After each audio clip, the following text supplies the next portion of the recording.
Sahabat solehah semuanya, ibu-ibu maupun kakak-kakak, tibalah kita di agenda selanjutnya. Kali ini kita akan menyambut Tuan Guru kita, seorang guru bangsa yang dengan tausiahnya tergerak bukan hanya ribuan bahkan jutaan hati. Di harapannya kita bisa mengambil sedikit-sedikit ilmu yang akan beliau sampaikan bersama kita di hari ini. Mari kita sambut Ustadz Profesor Haji Abdul Somad LC DESA PhD. Sama-sama kita mengucapkan sholawat Jibril. Sallallahu ala Muhammad. Sallallahu alaihi wasallam. Sallallahu ala Muhammad. Sallallahu alaihi wasallam.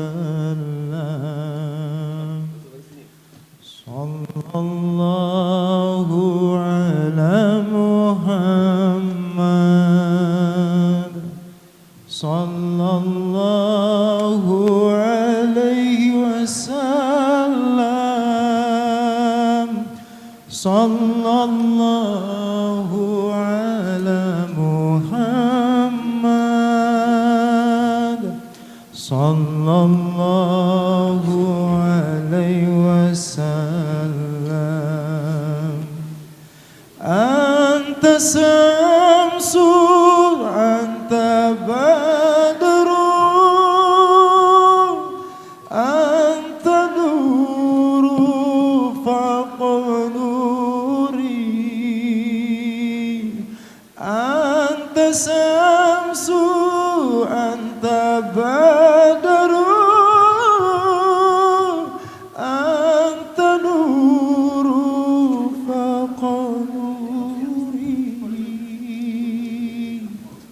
Anta iksiru wa ghari. Anta misbahul suduri. Allahumma sholli ala Muhammad. Sahabat solehah sekalian, kita akan mendengar tausiah dari guru kita. Sebelumnya saya ingatkan kepada sahabat solehah, sekali lagi rekamannya bisa diakses di Facebook, HP-nya diturunkan. Kalau kita angkat HP kita, nanti yang di belakang tidak bisa melihat. Ya, zolim nanti kita. Ya, sama-sama ya. Ya, sepakat ya. Nah, untuk itu kepada Ustadz Abdul Somad, falyatafaddal alaikum masykur. Bismillahirrahmanirrahim. Assalamualaikum warahmatullahi wabarakatuh.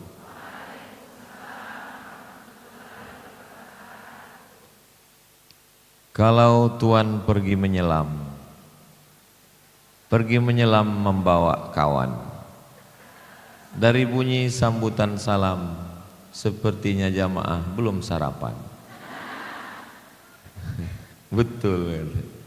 Apa kabar kakak-kakak, ibu-ibu semua sehat? Alhamdulillahi rabbil alamin. Allahumma sholli ala sayyidina Muhammad wa ala ali sayyidina Muhammad. Semoga kita mendapatkan syafaat Nabi Muhammad sallallahu alaihi wasallam. Amin ya rabbal alamin. Yang sama kita hormati guru kita Sayyidi Al-Habib Salim Al-Jufri. Mudah-mudahan Habib panjang umur, sehat badan, berkah ilmunya untuk kita semua. Tentu saja terima kasih ke moderator kita yang sudah membimbing kita dalam acara kita ini. Sudah menikah? Masya Allah. Bisa di booking dari sekarang. Tema kita adalah apa temanya? Perempuan istiqomah di jalan Allah. Kita tahunya selama ini jalan Sudirman, jalan Allah. Misalnya kita berada di dapur, terus di dapur itu ada gas bocor. Bocornya kecil, bocor halus. Itu kita di dalam itu nggak tahu kalau di dalam dapur itu gas itu bocor. Akhirnya kita hirup pelan-pelan, terus akhirnya kita pingsan dulu baru mati. Jangan langsung mati aja. Dulu waktu saya kuliah di Mesir, Bib, sahabat kami, itu di dalam kamar mandi itu kan ada sakhanah. Sakhanah alat pemanas air, karena musim dingin mesti ada sakhanah. Sakhanahnya pakai gas, nggak pakai listrik. Rupanya bocor. Innalillahi wa inna ilaihi raji'un. Meninggal dia pas lagi nyuci. Syahid insyaallah. Sahabat. Jadi kita di dalam ruangan itu nggak sadar kalau ternyata ada gas bocor. Yang sadar itu siapa? Orang dari luar. Begitu orang dari luar datang, dia cium, ini ada gas bocor. Pas diperiksa ternyata gas nggak bocor, gas yang lain bocor. Perutnya masuk angin. Jadi biasa memang yang tahu itu orang dari luar. Jadi begitu juga dengan kita yang belum taubat, yang belum hijrah, masih berkubang dengan dosa, dia enggak merasa dia sedang mencium bau gas racun. Di situ dia bangun pagi terlambat, enggak sholat subuh, kemudian malas mandi. Orang kalau udah dekat setan malas mandi. Bawaannya mau pakai parfum aja. Habis itu bawaannya mau marah-marah, stres, depresi, anxiety, scroll, akhirnya lewat waktu, makan pagi lambat, kena lambung, makan siang nggak makan nasi, ketemu sama orang, akhirnya galau, akhirnya terus hari berganti berubah jadi pekan-pekan, jadi bulan-bulan, jadi tahun, terus begitu terus berkubang. Jadi yang tahu itu siapa? Orang lain. Orang lain yang ngelihat ini kayaknya ini udah ada tanda-tanda stres, ini depresi. Orang lain.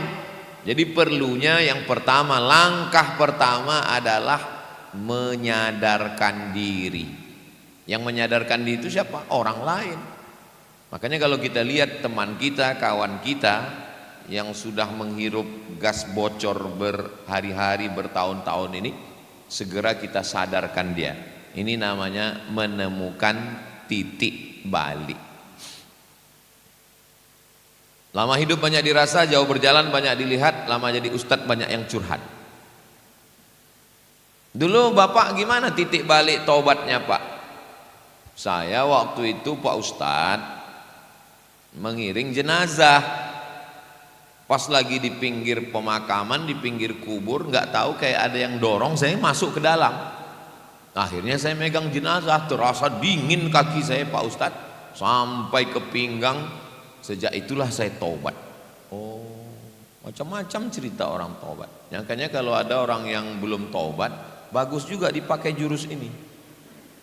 Bawa dia udah agak dekat, senggolkan sedikit. Bapak gimana taubatnya Pak?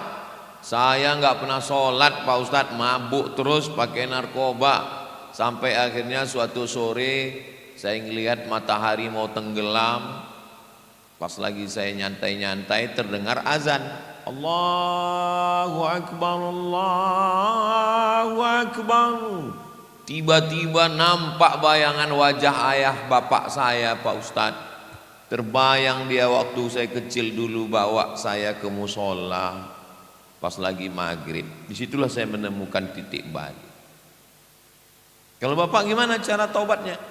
Saya lagi dengar ceramah, saya scroll, saya cari di YouTube, ketemu ada ustadz yang ceramah.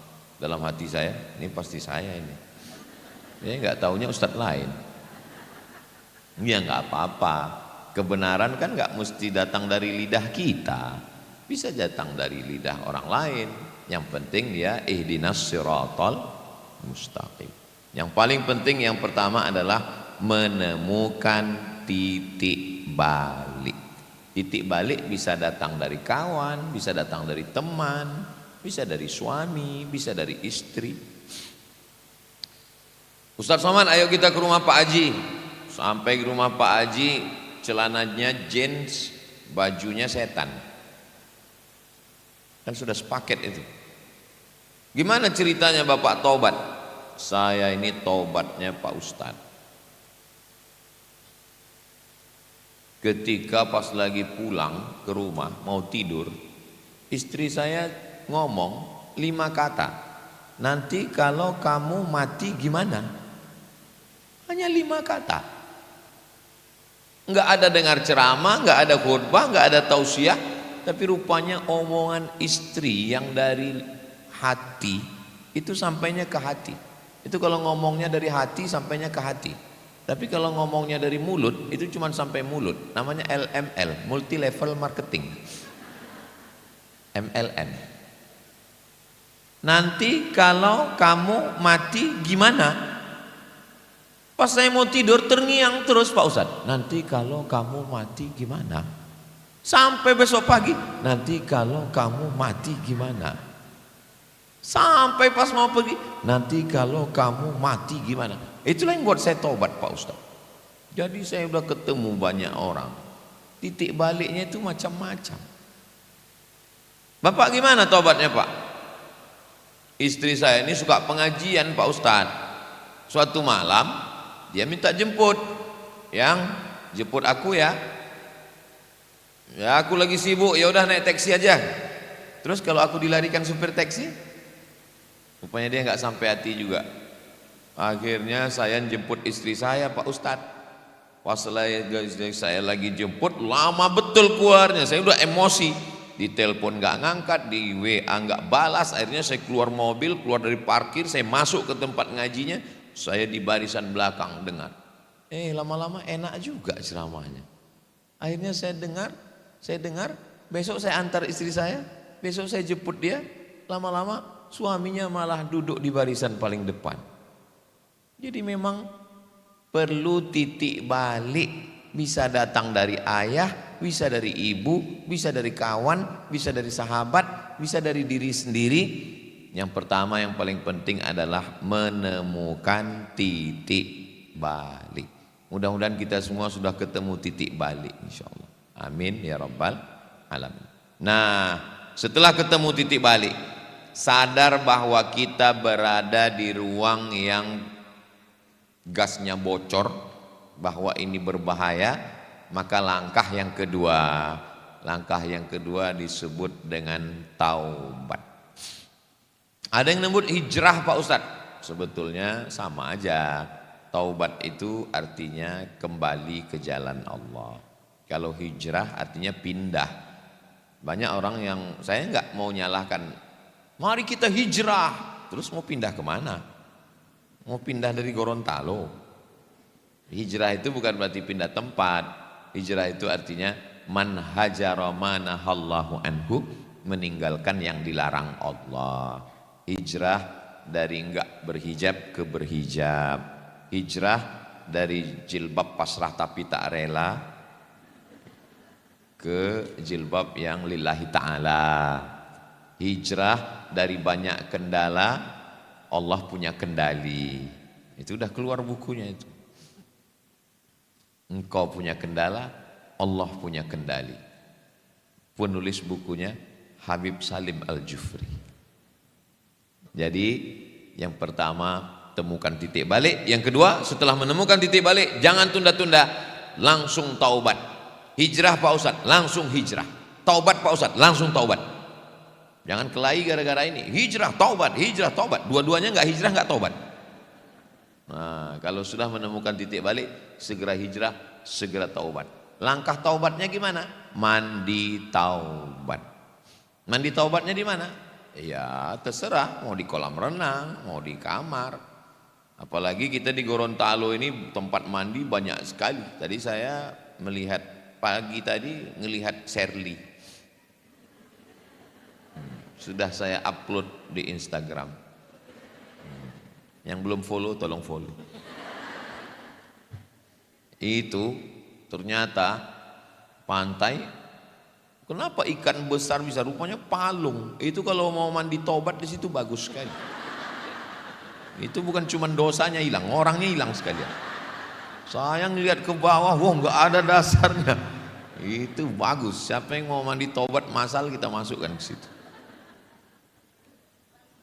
Nah, mandi taubat, selesai mandi taubat, solat sunat taubat, usolli sunnatat taubat, cukup, nggak usah disebutkan dosanya. Ini pakai solat sunat taubat, usolli sunnatat taubat, dari pelakor lillahi ta'ala. Oh bahaya, apalagi kalau solat sunat taubatnya di masjid, didengar kawan sebelah, sama siapa gitu. Datang kawan sebelah lagi, berapa kali gitu. Nauzubillah, nauzubillah, nauzubillah. Nah, cukup antara kita dengan Allah aja. Yang udah ditutup Allah nggak usah dibuka lagi. Yang sudah ditutupi Allah jangan disingkap lagi. Usolli sunnatat taubat rakaataini lillahi ta'ala. Setelah itu istighfar. Astaghfirullah Rabbal baraya, astaghfirullah minal khataya, Rabbi zidni ilman nafi'a wa wafiqni amalan salihah. Saya istighfarnya nggak suka yang nyanyi-nyanyi gitu Pak Ustadz. Oke, nggak usah pakai nyanyi. Astaghfirullahaladzim, astaghfirullahaladzim, astaghfirullahaladzim, astaghfirullahaladzim. Saya istighfarnya kalau kuat itu kurang khusyuk Pak Ustadz. Oke, nggak usah pakai suara. Ya nggak usah kelahi gara-gara itu. Ada orang yang suka nyanyi. Astaghfirullah. Astaghfirullahalazim, astaghfirullahalazim. Tapi ada orang yang nggak suka nyanyi, dia maunya tegas orangnya. Astaghfirullahalazim. Man lazimal istighfar, siapa yang mengamalkan banyak istighfar, ja'alallahu lahu min kulli dhiqin makhraja, kesempitan hatinya dibuat Allah lapang. Wa min kulli hammin faraja, kesusahannya diganti Allah dengan kebahagiaan. Wa razaqahu min haitsu la yahtasib, diberi rezeki dari jalan yang tidak disangka-sangka. Saya kemana-mana tausiah ya pakai baju putih, di mana-mana pakai baju putih. Sampai ketemu dengan kakak-kakak, langsung rezeki yang nggak disangka-sangka, dapat jaket. Masya Allah, sampai saya pun kaget tadi pas ngeliat TV, kok ada narasumber lain, rupanya saya. Mana tahu nanti ada yang komen, ini Ustadz Somad ini makin gaya aja sekarang, bukan punya saya, dikasih, mereknya Casio, kasih orang. Faqultu astaghfiru rabbakum innahu kana ghaffara. Banyaklah kamu beristighfar, dosamu diampunkan Allah. Yursilis samaa alaikum midrara, diturunkan hujan. Wa yumdidukum bi amwalin, diberi harta. Wa banin, diberi anak. Wa yaj'al lakum jannatin, diberikan taman-taman. Wa yaj'al lakum anhara, diberikan air sungai yang mengalir, rezeki yang berlimpah. 6 dalam ayat, 3 dalam hadis, 9 keutamaan orang beristighfar. Makanya ada orang kadang amalannya nggak ada zikir lain, istighfarnya. Astagfirullah, astagfirullah, astagfirullah. Macam-macam amalan orang. Saya pun Pak Ustadz amalan saya istighfar. Nengok anak pertama, astagfirullahaladzim. Nengok anak kedua, astagfirullahaladzim. Nengok mertua, astagfirullahaladzim. Nengok suami, astagfirullahaladzim. Bagus. Daripada sumpah serapah, caci maki, dosa bertambah, kita stres, depresi, anxiety dan bunuh diri. Banyak-banyak istighfar. Astaghfirullahaladzim. Nengok menu makan siang, astagfirullahaladzim. Nah, lalu kemudian tobat itu syaratnya 3. Yang pertama, an-nadamu fil qalbi, menyesal dalam hati. Yang kedua, al-iqraru bil lisani, dinyatakan dengan lidah. Astaghfirullah paling pendek. Agak panjang astaghfirullahal azim, lebih panjang astaghfirullahal azim alladzi la ilaha illa huwal hayyul qayyum wa atubu ilaih.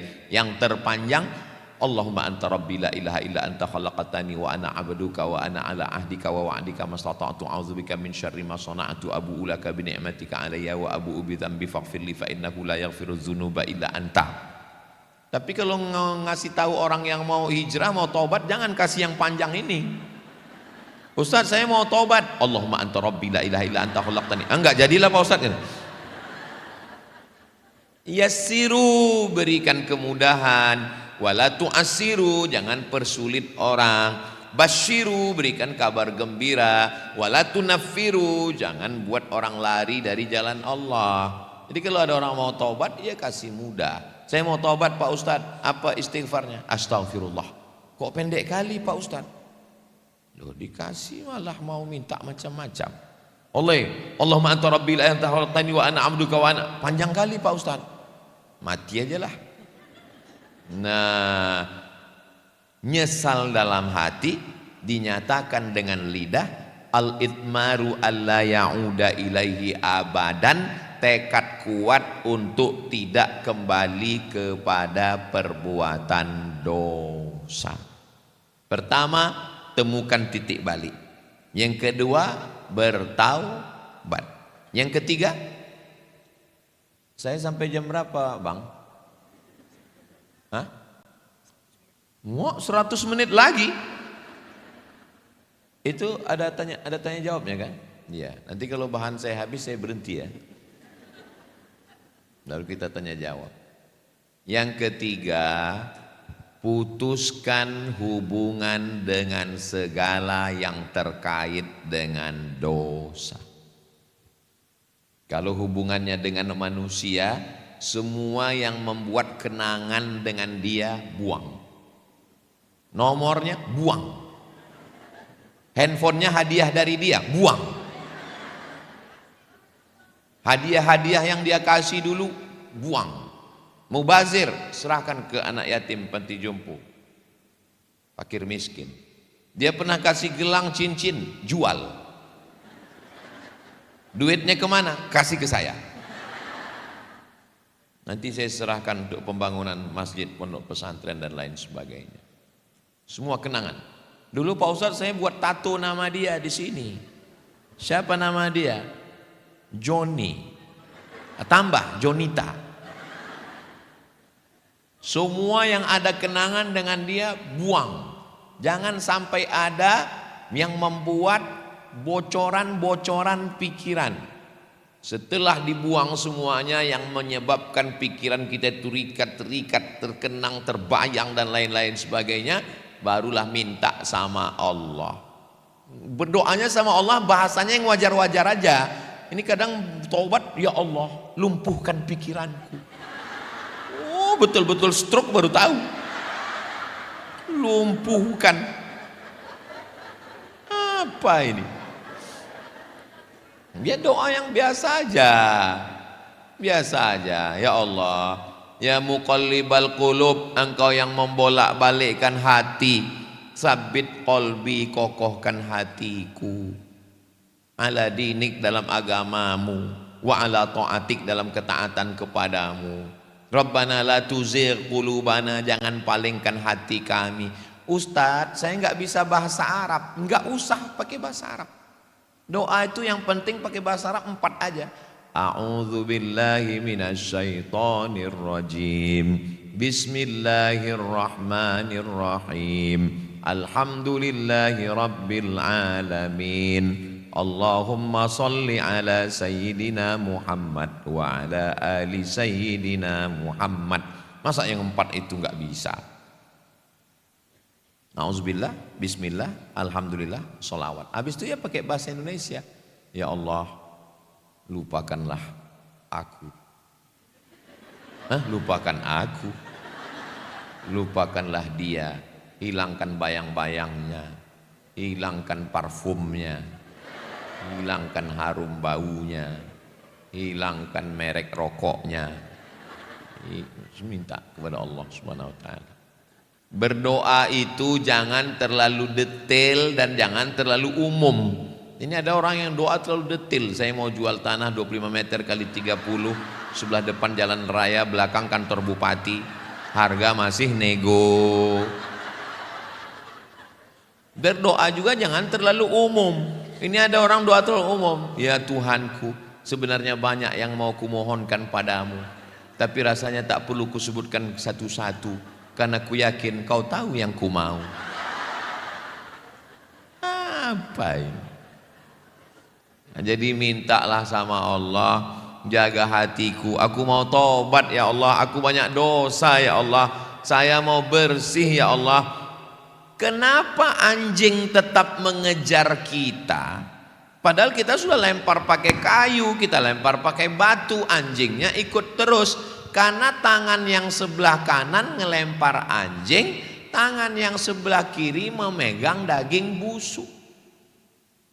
Makanya anjingnya ngikut terus. Buang daging busuknya, bersihkan, cuci, mandi, barulah anjingnya dilempar. Ya Allah, buat aku melupakannya, tapi gambarnya masih disimpan. Ya nggak bisa, kita ini manusia biasa.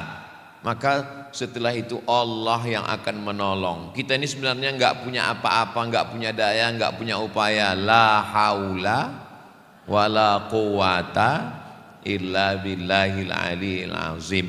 Kalau hobinya pakai narkoba, ya mesti bertahap. Orang pakai narkoba nggak bisa ditangkap. Orang narkoba itu mesti disembuhkan di Badan Narkotika Nasional. Makanya kalau ada orang punya pakai narkoba, Ustaz ini ada orang pakai narkoba, ini udah sering sakau, terus taubatnya gimana? Ya kita doakan, kita ruqyah. Allahu la ilaha illa huwal hayyul qayyum. Kata setan, aku nggak ganggu dia. Dia pakai narkoba. Orang pakai narkoba itu disembuhkan pakai terapi. Dia ada dosisnya, pakai sekian dulu. Kalau dia biasa pakai 100, turun jadi 75, turun jadi 50. Saya nggak bisa begitu.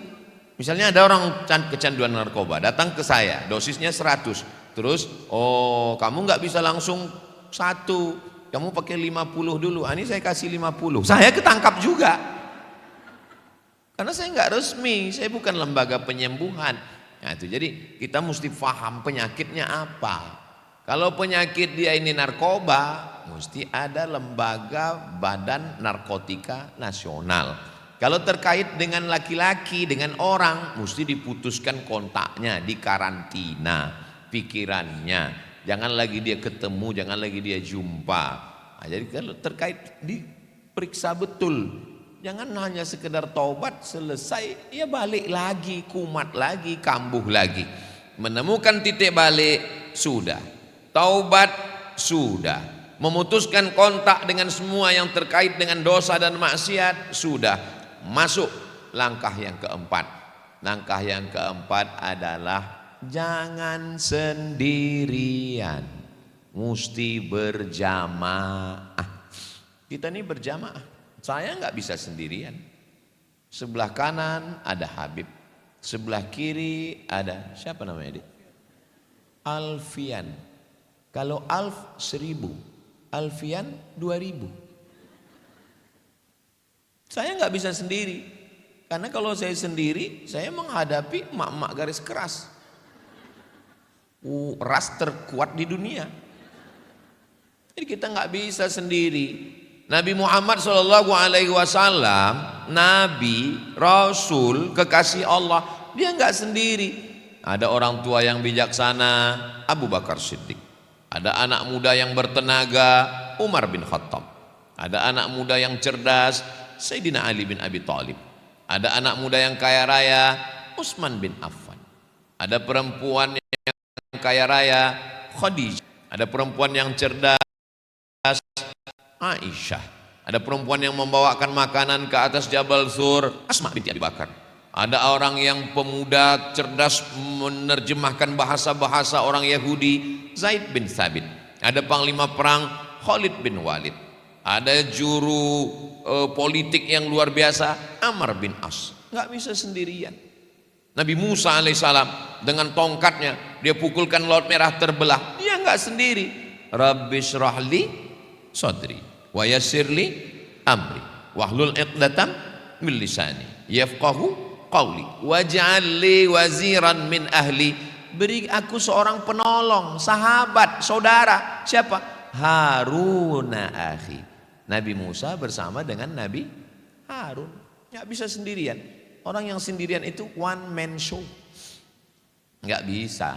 Saya berani datang ke Gorontalo ini ya karena ada Habib Salim. Kalau beliau nggak ada, siapa yang menunjukkan saya jalan yang benar? Bisa-bisa saya salah masuk. Masuk saya dimakan ikan saya. Habis innalillah wa inna ilaihi rajiun. Oleh sebab itu maka jangan sendirian. Yang paling berbahaya setelah taubat, setelah hijrah, pede sendirian. Oh, zaman dulu kalau kita sendirian, kita selamat. Sendirian bisa selamat. Tapi zaman sekarang sendirian, zaman dulu kita kunci pintu, kunci jendela, kunci kamar, kita di kamar nyaman. Sekarang kunci pagar, kunci pintu, kunci rumah, kunci jendela, kunci kamar, kunci lemari, masuk dalam lemari. Kita tetap nggak aman. Kenapa? Ada Instagram, ada Telegram, ada miligram, ada kilogram, ada Facebook, ada Twitter, ada grup WhatsApp. Apalagi kita punya banyak kawan-kawan di grup. Hai Besti, kapan kita touring ke neraka jahanam? Bisa. Maka semua yang mengkait-kaitkan kita dengan dosa ini kita mesti lepas. Saya punya grup yang luar biasa Pak Ustadz. Isinya apa? Mak lampir, Nyi Blorong, Sundel Bolong, Suster Ngesot. Enggak ada yang lebih kecil daripada itu. Ada tuyul. Ini harus dikeluarkan. Dia mesti berteman dengan orang baik-baik. Makanya kita mesti punya komunitas. Yang belum punya komunitas, buat komunitas. Saya pun punya komunitas, punya sahabat-sahabat. Nama komunitasnya Sahabat UAS. UAS itu ujian akhir semester. Kalau saya ke Aceh, yang ngurus Sahabat UAS Aceh. Kalau saya ke Pontianak, Ustadz Lukman.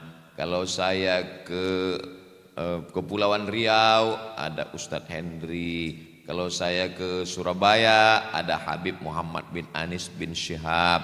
Kalau saya ke Palembang dulu Habib Mahdi, sekarang Ustadz Kemas Ali. Jangan sendirian. Musibah terbesar setelah berhijrah adalah ketika sendirian. Karena sendirian itu sangat rentan. Tidak ada yang meluruskan kita. Kalau kita punya kawan, kita punya sahabat yang menegur kita, yang menyapa kita, yang nanya kita, gimana sholat duhamu, gimana zikirmu, gimana baca Quranmu, bersyukurlah. Kalau punya kawan seperti ini, jangan dikubur sebelum mati. Jangan sendirian, buat komunitas. Nah di komunitas ini tujuannya lillahi ta'ala, bukan karena politik, bukan karena uang, bukan karena dunia. Persahabatan kita lillahi ta'ala. Alhamdulillah Pak Ustadz, saya sudah punya komunitas, kami sudah punya grup. Apa nama grupnya? Lelahku lillah. Masya Allah. Apa nama grupnya? Lillahi ta'ala. Biar supaya apa? Lillahi ta'ala. Hubungan kita lillahi ta'ala. Salah sarokaatin makmuman adaan lillahi ta'ala. Ya udahlah lillahi ta'ala. Bagus. Ganti-gantian antara yang ada di grup ini untuk tahajud call. Nanti malam kamu yang tugas ya? Iya, telepon. Say tahajud. Besti tahajud. Tahajud ya, sudah diteleponnya semua, dia pun tidur.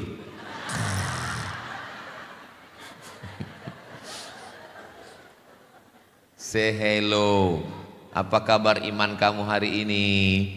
Supaya grup ini hangat, pagi-pagi ada mintakan video dari Habib Salim. Habib Salim, tolong satu video untuk pagi ini. Kata-kata pagi ini Habib Salim.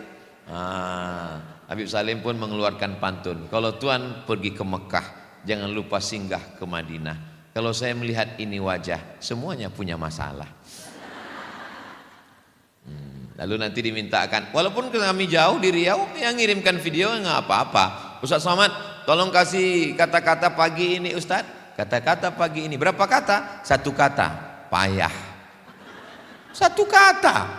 Gimana mau ngasih nasihat satu kata? Ini semuanya untuk menyegarkan. Mungkin ada yang sakit, doakan. Ada yang menikah, doakan. Ada yang walimah, doakan. Ada yang kena musibah. Saya lewat di Jalan Sudirman. Tiba-tiba handphone saya bunyi. Saya lihat. Masuk SMS, bukan WA, SMS. Tulisannya, "Hai, hari ini promo roti loh." Hah? Kurang ajar. Udah nggak pakai assalamualaikum, hai lagi. Apalah salahnya? Hai Ustadz. Rupanya dia nggak tahu itu nomor Ustadz. Dia punya alat, ketika kita lewat di depan toko roti dia, nomor kita langsung masuk, langsung terkirim. Siapapun yang lewat di situ dia sapa. Pertanyaannya sekarang, pernahkah kita menyapa jamaah yang di grup-grup kita ini? Kita nggak pernah mau tahu, mau pingsan, mau mati, mau jungkir balik. Ini perlu diramahkan, perlu dijaga hatinya. Grup-grup ini perlu dikelola dengan baik. Makanya mesti ada adminnya, mesti ada orang yang punya sensitivitas tinggi, sensitif dia melihat ada orang yang baik, disupport kebaikannya, ada orang yang lagi down. Lalu kemudian di grup ini tanya, siapa yang kebetulan, oh ini di grup ini ada yang punya doorsmere, tempat pencucian mobil, dan kebetulan tadi malam hujan, banyak yang mobilnya kotor. Mobil Anda kotor, jangan keluar grup. Cuci sesama kita. Harga diskon 1%. Persahabatan hingga ke surga. Business is business. Nah, kebetulan ada yang punya kuliner enak. Kita ini kan mau ada acara walimah nikah. Ya kita manfaatkan antar sesama kita. Jangan terpikir kalau sudah sesama kita, kalau sudah kawan, kalau sudah teman gratis. Enggak bisa begitu. Bukan berarti kalau kita satu grup punya kawan, pertemanan, persahabatan, lalu merusak usaha bisnis kita. Enggak. Saya juga enggak mau begitu. Saya enggak mau ketika ngelihat wajah Ustaz Somad, ini gratis nih. Nah, jadi grup-grup ini dijaga, jangan sendirian. Kalian sudah punya grup? Alhamdulillah. Apa nama grupnya? Woman in Black. Kenapa Woman in Black? Karena pakaiannya hitam semua. Masya Allah. Kamu grupnya apa? Jilbab pink. Bagus, terserah apapun namanya. Yang penting grup itu isinya watawasau bil haq, watawasau bis sabr. Pertama, temukan titik balik. Yang kedua, taubat. Yang ketiga, putuskan semua kaitan, jeratan, mata kail pancing, tali-tali yang menarik kita pada dosa masa lalu. Yang keempat, jangan lupa berjamaah, jangan sendirian. Man syadza finnar, siapa yang sendirian, dia sendirian bisa tercerumus ke dalam api neraka. Yang kelima, jaga akidah.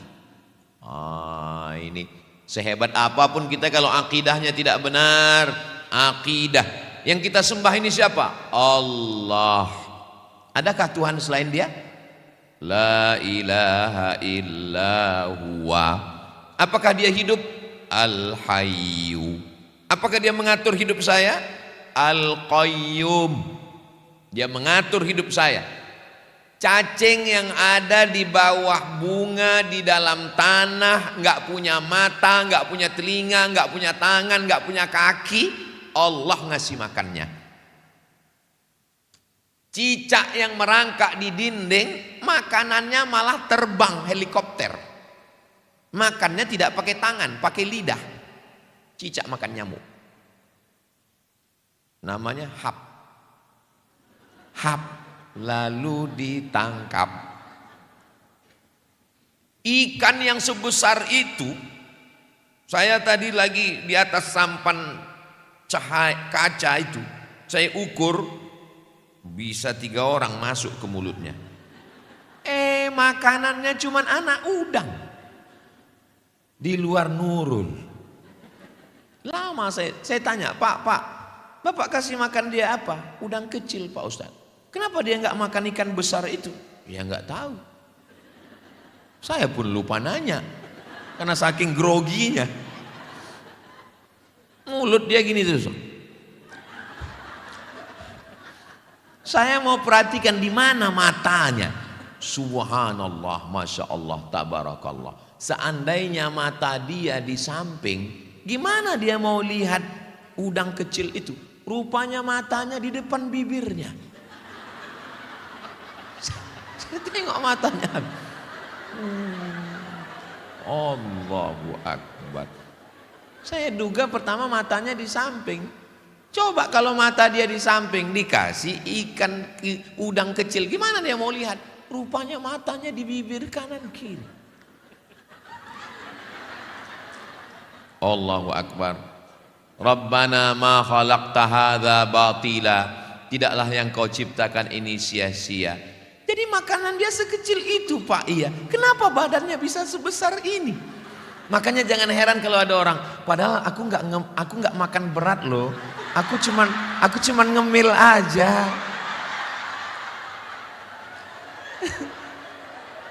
Luar biasa itu ciptaan Allah. Siapa yang menciptakan makhluk sebesar itu? Enggak usah terlalu diingat kalimat ini. Saya khawatirnya saya ngomong 100 menit yang diingat cuman ngemil ini. Iya Pak Ustadz, tapi omongan orang ke saya, orang yang masih memikirkan omongan orang itu imannya cemen. Kamu kok besar ya sekarang? Allahu Akbar. Allah Maha Besar. Begitu. Nggak usah pikirkan omongan orang. Saya kalau saya pikirkan omongan orang udah lama saya mati. Makanya banyak jamaah, Ustadz tolonglah kalau ceramah itu jangan lagi nyenggol sana nyenggol sini. Kami nggak tahan Pak Ustadz lihat komen-komen itu. Malah jamaahnya yang nggak tahan. Saya biasa aja. Kenapa? Saya nggak baca komen. Kalau saya baca komen yang ada di Instagram, yang ada di YouTube itu nggak ada. Masa Ustaz nggak baca sama sekali? Ada baca, tapi yang agak-agak pedas saya lewatkan. Pedas-pedas saya lewatkan. Paling yang lama saya lihat yang komen-komen, Ustaz jadikan aku yang kedua ya. Tolong sebelum diupload diedit dulu. Ya, kalau ditonton istri saya nanti bahaya. Nah, sampai mana tadi?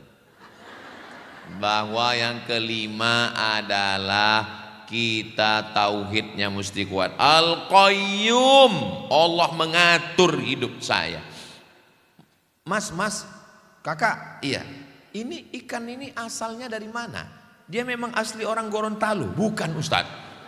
Ini datang dari jauh. Kenapa dia betah di sini? Sedang ikan aja betah, apalagi Ustaz. Allahu Akbar. Dulu Pak Ustadz di sini ada pabrik udang. Jadi udang-udang itulah yang dia makan itu. Terus pabriknya tutup, dia tetap bertahan di sini. Dia nggak pernah pergi. Pernah pergi sebulan Pak Ustadz, datang lagi. Kok bisa datang? Masyarakat istighosah. Berdoa, ya ikan, ya ikan. Datang ikannya. Kenapa ikan ini Pak Ustadz? Kenapa dia bisa bertahan lama di sini? Belum ada satupun wartawan yang mewawancarai dia. Tapi saya berusaha untuk berpikir lama, saya merenung tadi. Kenapa ikan ini bisa bertahan bertahun-tahun di sini? Logikanya karena pantainya palung. Seandainya pantainya itu landai, dia pasti tidak bertahan. Kenapa? Karena badan dia besar, nggak mungkin dia bisa mendekat.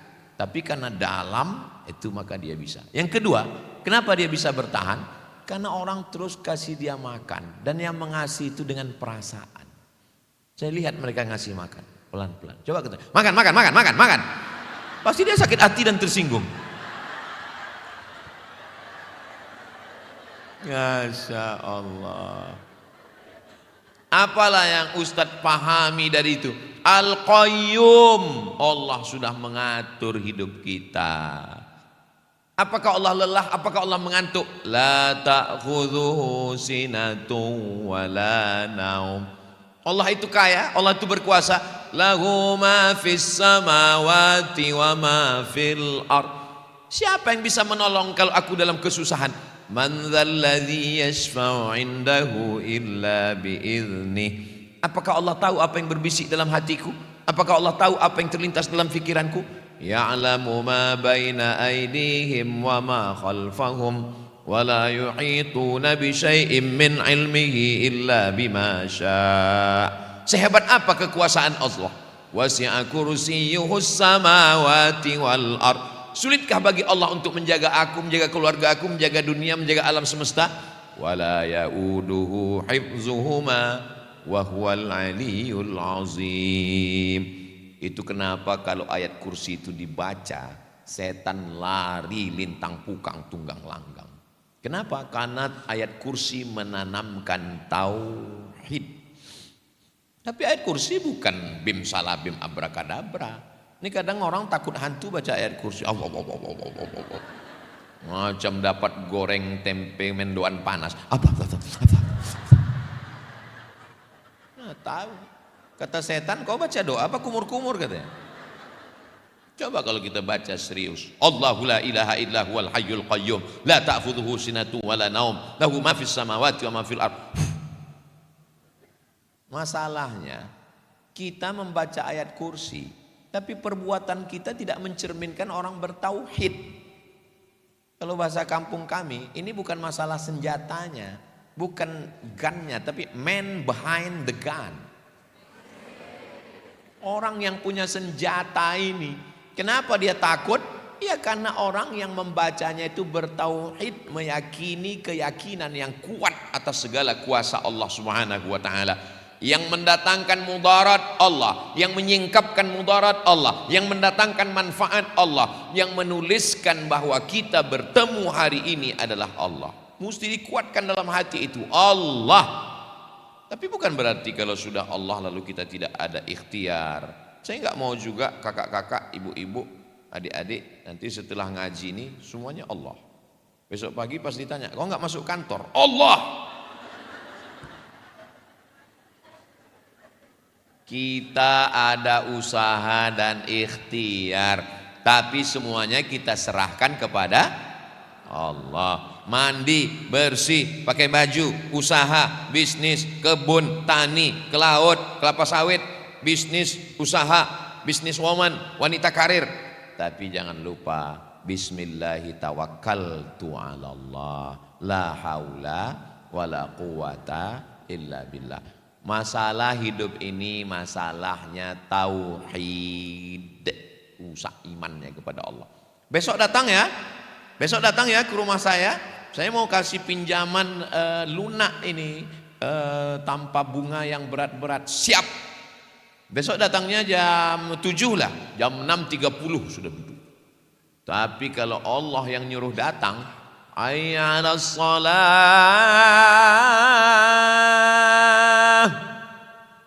sholat zuhur jam 2.30. Sampai orang yang nanya pun heran. Sholatnya di musola kantor, mall, dekat gedung, dekat toko lagi. Mohon maaf ya Bu, azan asar belum. Memang saya sholat zuhur. Sudahlah menunda sholat, di ujung sudah mau habis waktu. Bukan main lagi, Allahu Akbar, gombal. Kalau memang betul Allahu Akbar di awal waktu, berarti tauhidnya rusak. Dia sudah mempertuhankan direkturnya, mempertuhankan atasannya, mempertuhankan bankirnya. Rusak tauhid dia kepada Allah. Kita serahkan semuanya kepada Allah. Inna solati wa nusuki wa mahyaya wa mamati lillah. Kenapa orang sholat tapi nggak kuat tauhidnya? Ya karena dia sholatnya nggak ada perenungan sama sekali. Iftitah, Fatihah, ayat satu nafas.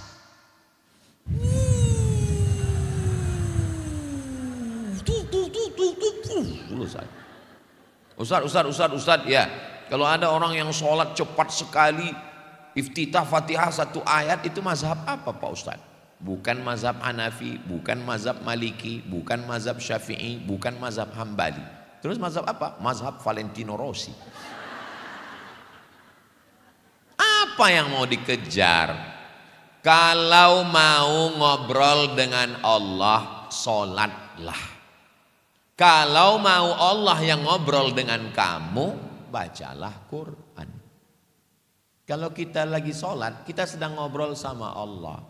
Aku sedang diremehkan Allah, aku sedang dijatuhkan kawan, aku sedang dibully orang, aku sedang dihina, aku sedang disantet. At-tahiyatul, segala penghormatan hanya milikmu. Mubarakatul, segala keberkahan hanya punyamu. Sholawatul, segala doa-doa munajat hanya kepadamu. Thayyibatul, yang baik-baik hanya punya engkau, aku enggak ada apa-apanya. At-tahiyatul mubarakatus sholawatut thayyibatul lillah. Konekkan hubungan kita dengan Nabi. Assalamu alayka ayyuhan nabiyyu wa rahmatullahi wa barakatuh. Konekkan hubungan kita dengan para malaikat, orang-orang beriman. Wassalamu alayna wa ala ibadillahi shalihin. Perbaiki syahadat. Asyhadu an la ilaha illallah wa asyhadu anna Muhammadar Rasulullah. Bersalawat kepada Nabi, karena salat tidak diterima kalau tidak ada salawat. Allahumma shalli ala sayyidina Muhammad wa ala ali sayyidina Muhammad kama shallaita ala sayyidina Ibrahim wa ala ali sayyidina Ibrahim.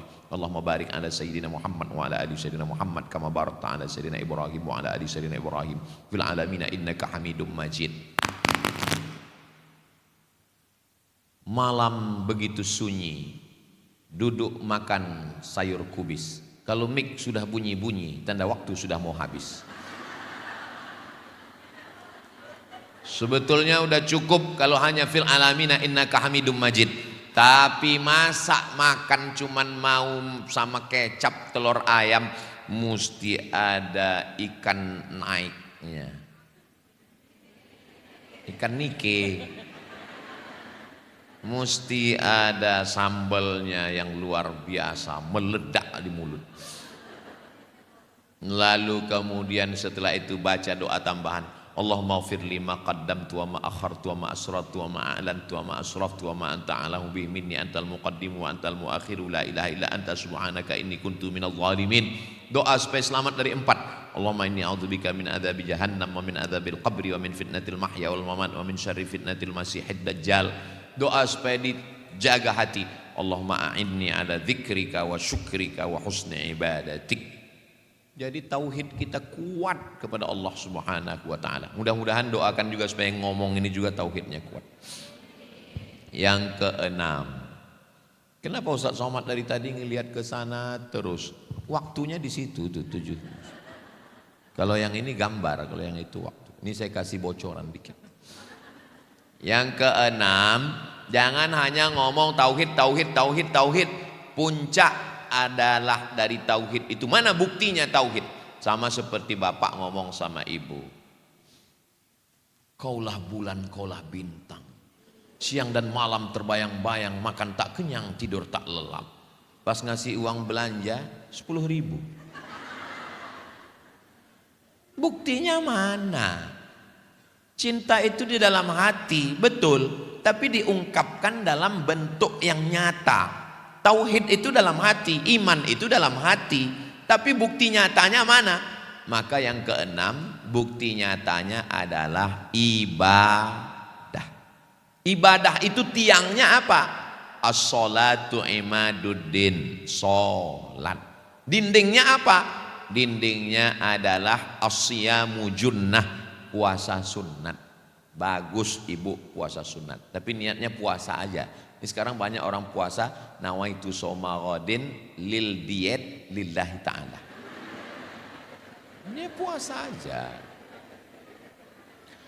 Mohon maaf ya Ustadz Somad, mohon maaf. Silakan Ustadz makan. Bapak enggak makan nasi? Saya diet karbo Pak Ustadz. Bapak berapa lama? Saya udah 2 bulan enggak makan nasi Pak Ustadz. Kalau Bapak, saya udah 2 tahun Pak Ustadz. Kalau Ustadz sendiri, saya udah 2 juga Pak. Berapa? 2 jam enggak ketemu nasi. Bagus puasa. Al-ma'idatu baitu kullida. Lambung adalah sarangnya segala penyakit, itu adalah lambung. Tapi jamaah seringkali menduga, katanya saya ini, Ustadz ini jaga makan ya, jaga badan ya. Enggak, sampai sekarang saya enggak pernah jaga. Ada pantangan? Ada, saya bilang, pantang dekat, selesai. Saya kalau diundang kemana-mana, semua makanan itu di depan saya. Kepiting, udang, cumi, ikan, kambing, sapi, semua ada, onta semua saya. Dan biasanya pejabat, konglomerat, orang kaya, rakyat jelata, dan pertama yang dipersilakan makan adalah saya. Silakan Ustaz. Kalau makanan itu beracun, saya mati duluan. Silakan. Saya makan kepiting, saya makan cumi, saya makan udang, saya makan seafood. Saya lihat pejabat-pejabat, bupati, gubernur, wali kota, DPRD, Kapolres, Dandim, dan Ramil takut semua. Saya tanya, kenapa nggak makan? Kolesterol Pak Ustadz. Saya bilang makanan ini nggak ada yang kolesterol ini. Saya bilang, loh Ustadz kok yakin? Nggak ada kolesterol. Nanti di laboratorium baru ada kolesterol. Ustadz kok berani makan? Saya baca doanya. Bismillahilladzi la yadurru ma'asmihi syai'un fil ardi wala fis sama'. Kusebut nama Allah. Kalau sudah kusebut nama Allah, tidak ada satupun yang bisa memudaratkan baik di bumi maupun di langit. Oh, saya makan Pak Ustadz. Bismillah saya bilang. Nanti kalau saya sakit, saya nggak tanggung jawab, saya bilang. Alhamdulillah sampai sekarang saya sehat. Saya nggak ada gula, saya nggak ada diabetes, saya nggak ada kolesterol, saya nggak ada jantung, saya nggak ada. Saya sehat karena saya nggak pernah periksa.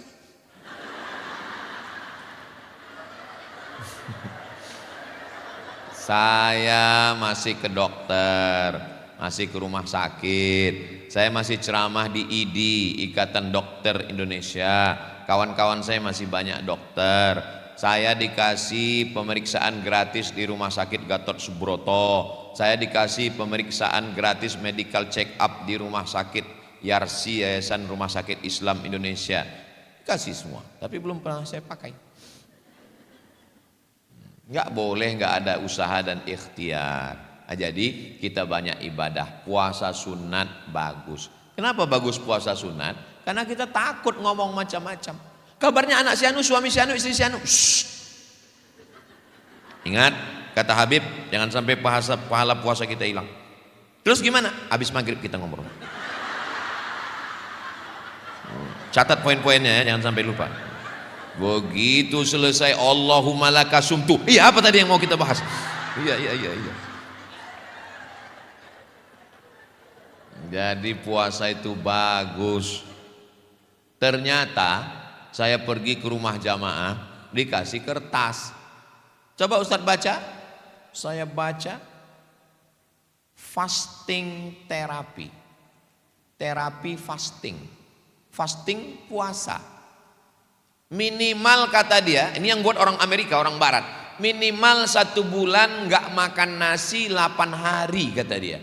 Waktu dia bilang 8 hari, saya langsung Allahu Akbar. Berarti Senin, Kamis, Senin, Kamis, Senin, Kamis, Senin, Kamis. Karena ketika kita makan nasi, numpuk kolesterol, numpuk gula. Kita makan daging, numpuk. Kita makan seafood, numpuk. Kenapa orang dulu minum teh manis, makan daging kambing, badannya sehat? Habis makan santan, makan rendang, dia gali tanah, dia macul, dia nanam padi, dia gali sumur, keringatnya keluar. Kita sekarang minum gula, makan daging, pakai santan, pakai seafood, habis makan, angkat selimut, hidupkan AC. Menggumpal di badan kita. Kalau kita puasa, semua yang kelebihan-kelebihan di badan itu dimakan oleh badan sendiri. Jadi badan kita itu memakan kelebihan-kelebihan kolesterol yang membuat darah kita ini beku dua. Yang pertama gula, yang kedua minyak. Makanya hindari gula dan santan. Memang tepat acara hari ini nggak ada gula dan nggak ada santan. Air putih aja. Memang sudah tepat, memang sudah bagus.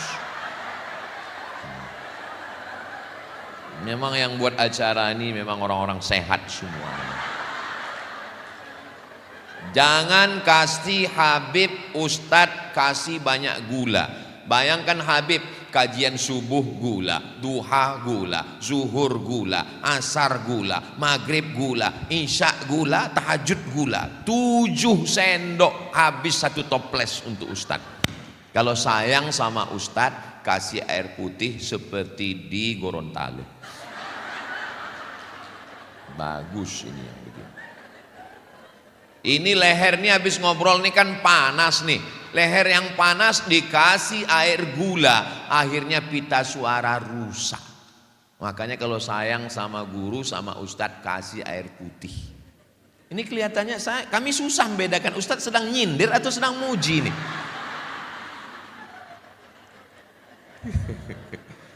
Nah, jadi mesti banyak ibadah. Yang terakhir yang ketujuh, banyak pun ibadah, kalau kita angkuh dan sombong, ibadah kita itu hilang.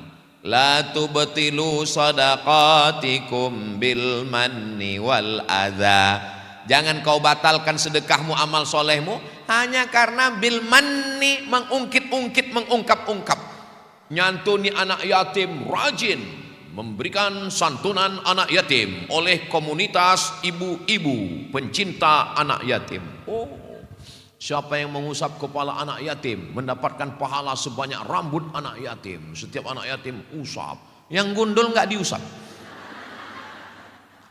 Jangan memahami tekstual, mau yang gondrong mau yang gundul pahalanya banyak. Tapi ketika marah, hei anak yatim, kalau nggak saya ngasih beras kamu sudah mati lama. Nggak ada akhlak, nggak ada adab, sopan santun, tata krama, budi bahasa dijaga dengan baik. Apa ujung sholat? Apa ujung puasa? Apa ujung haji? Akhir dari semua ibadah itu adalah akhlak. Sholat, inna sholata tanha anil fahsya wal munkar. Sholat bersih dari fahsya dan munkar. Puasa, kutiba alaikumus syamu kama kutiba alal ladzina min qablikum la'allakum tattaqun. Takut. Haji, faman farada fihinnal hajja, siapa yang melaksanakan haji, fala rafatha, jangan nakal seksual, wala fusuqa, jangan nakal non seksual, wala jidal, jangan kasar ngomong. Selama saya ngomong, udah berapa menit saya ngomongnya? Pokoknya lama lah rasanya udah. Selama saya ngomong ini pasti ada kata-kata saya menyinggung perasaan kakak-kakak, ibu-ibu kan? Perempuan memang nggak berkata-kata, langsung update status aja. Kalau ada kata-kata saya yang tidak berkenan di hati menyinggung perasaan, sudikah kakak-kakak, adik-adik, ibu-ibu mau maafkan saya? Alhamdulillah. Jangan sampai singgung perasaan orang. Kita bawa mobil, setirnya di tangan, koplingnya di kaki, gasnya di kaki kanan, giginya di tangan. Tapi ketika kita bawa mobil yang ada rambu-rambu di pinggir jalan, hati-hati. Kenapa enggak tangan-tangan? Kenapa enggak kaki-kaki? Kenapa enggak mata-mata? Karena tangan, mata dan kaki dikendalikan oleh hati. Maka jagalah hati supaya jangan sampai sakit.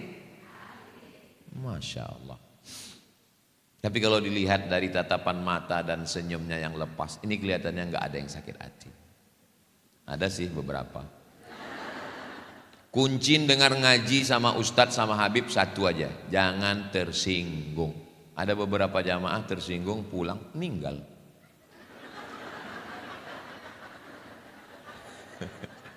Mudah-mudahan semuanya sehat dan panjang umur insya Allah. Terima kasih segala perhatian, mohon maaf segala kesilapan. Jangan kemana-mana, kita lanjutkan setelah yang satu ini.